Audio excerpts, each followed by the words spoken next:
Night of the Living Dead was released in 1968. It was originally called Night of Anubis and then Night of the Flesh Eaters.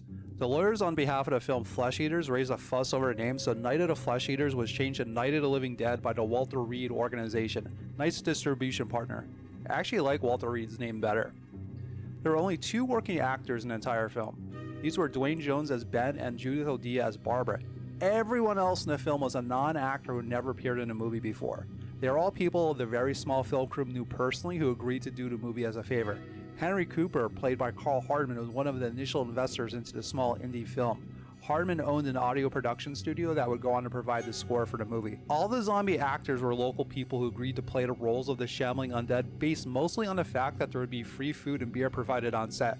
Romero would go on to say, "We just said, come on out, we'll have a ball. And we always had kegs of beer and a lot of food and got as many people as we needed every time.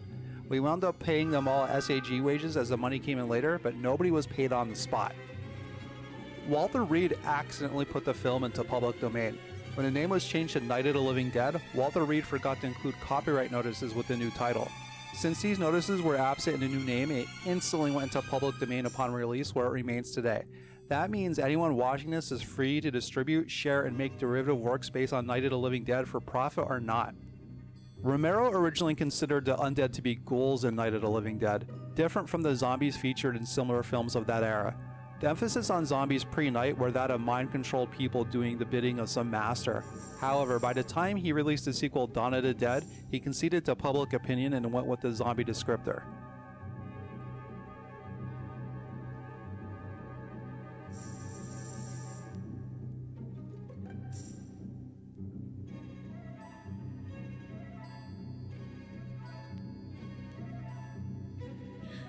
George Romero said in an interview with Variety that he was inspired by Richard Matheson's I Am Legend.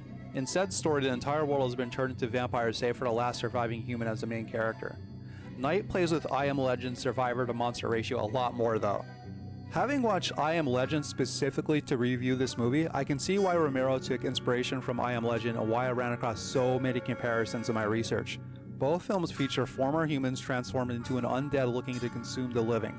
Depending on what scenes one glance from both movies, it's not unreasonable to assume they are both from the same movie. The story was an allegory written to draw a parallel between what people are becoming and the idea that people are operating on many levels of insanity that are only clear to themselves. George Romero. In the impossibly bleak situation where the dead are reanimated and consume the living, you would think that the living could put aside their differences and work together. Nope. And sadly, this is entirely believable as this happens daily in real life. There was a lot of meaning projected onto the movie concerning racism.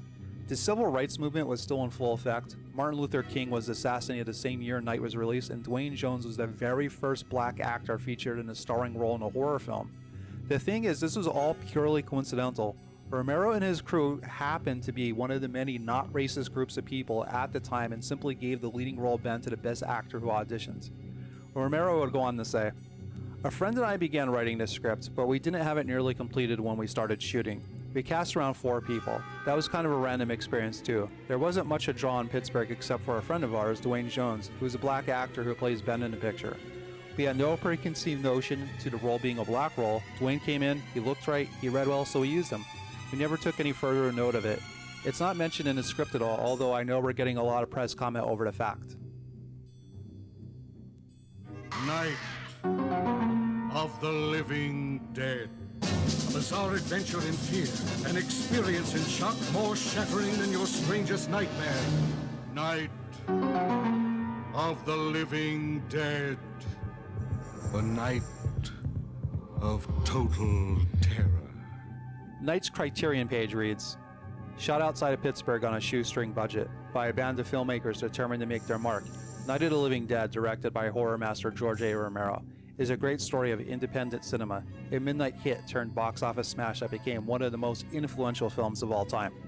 A deceptively simple tale of a group of strangers trapped in a farmhouse who find themselves fending off a horde of recently dead, flesh-eating ghouls. Romero's claustrophobic vision of the late 1960s America literally tearing itself apart rewrote the rules of the horror genre, combined gruesome gore with acute social commentary, and quietly broke ground casting a black actor, Duane Jones, in its lead role. Stark, haunting, and more relevant than ever, Night of the Living Dead is back." These are bold claims, and I'm heavily inclined to agree with all of them. In Night of the Living Dead, there is a pervasive feeling of dread. All the characters are kind of fucked, no one is safe, and there may not be a tomorrow. This may be commonplace now in modern films, but upon Night's release, it was an absolute rarity. When I covered a film's importance in the significance section in a little bit, compared to all the spooky horror appears at the time, Night was really more shocking and shattering than the strangest on-screen nightmares that were produced at the time indeed. It also most definitely rewrote the rules of the horror genre by redefining what the genre was capable of. Why do I think this? I think this is because Russo and Romero had the courage to adopt what was referenced by the Stephen King quote from earlier. The guiding hand of the plot was discarded in favor of just seeing how characters in Night would just survive. This led to a palpable sense of unpredictability, what can be referred to as plot armor in modern parlance. Simply put, Night was an exceptionally rare movie at the time, for it stripped plot armor away from all its characters. The entire focus is on ordinary people reacting to a horrific situation with all their merits and flaws that entails. In such a ghastly situation, an ordinary person's fate is not guaranteed. A normal person's valor may shrivel up in the face of unearthly horror that all but promises an absolutely brutal, painful death. Night has the insidious power to get inside a viewer's head and ask, what would you do in this situation? Would you survive? If there is any doubt on one's conviction, then Night implies humans return to something they have thought they have moved past, the food chain. To not only die, but to be consumed by something unearthly is next level unsettling. This film is so significant, I almost opted out of doing this for my third ever cinema review. I feared I would fail to capture just how impactful this film was. Let's give it a shot. Filmed on a budget of around $100,000, Night of the Living Dead would go on to gross $30 million worldwide. Not a bad return on investment. Ratings-wise, IMDB has Night sitting at 7.9 out of 10, Metacritic 89 out of 100, and Roger Ebert gave it 3.5 out of 5. The numbers just don't capture how impactful this movie was and is. I feel John Towlson put it best in his article, Why Night of the Living Dead Was a Big Bang Moment for Horror Movies, for the British Film Institute. He goes on to say, Barbara's flight from the graveyard to the farmhouse feels like a journey not just to another location, but into another film. She runs out of a classic horror movie and into a modern one. Roger Ebert also adds from his 1969 review, I don't think the younger kids really knew what hit them. They were used to going to horror movies, sure, and they'd seen some horror movies before, but this was something else. In order to understand what was considered horror upon Night's release, I watched and researched a few older movies, namely The Last Man on Earth, Zombies of Morital, The Birds, and White Zombie. In all these movies, it feels like the characters are one outburst of bravado and swagger away from escaping the danger at hand. If they could just put their back into it and get a stiff shot of whiskey, they could advance their heroic arc with trumpets blaring before they deliver a passionate kiss to their romantic interest. I'm not speaking of special effects limitations of the time, I'm strictly speaking about the willingness to put a movie's main characters in real and plausible danger. When fake cobwebs and jack-o'-lanterns are put out for Halloween, this isn't done to instill a sense of horror. Instead, they are meant to instill horror's much lighter sibling, spooky. From a modern perspective, it's easier to think of pre-Night horror films as spooky movies instead. Theaters across the globe feature spooky fun horror movies parents could safely let their kids watch. Night changed all that. Night was in many ways cinema's first nightmare. Spooky horror didn't disappear overnight, of course, but the bar was forever raised by Night of the Living Dead. I considered cementing how significant Night of the Living Dead is by citing each time a Night of the Living Dead inspired zombie appeared in pop culture, whether that be films, books, video games, etc. About an hour into this task, I realized that to do this to completion might literally turn this review into a series of videos that span dozens of hours each.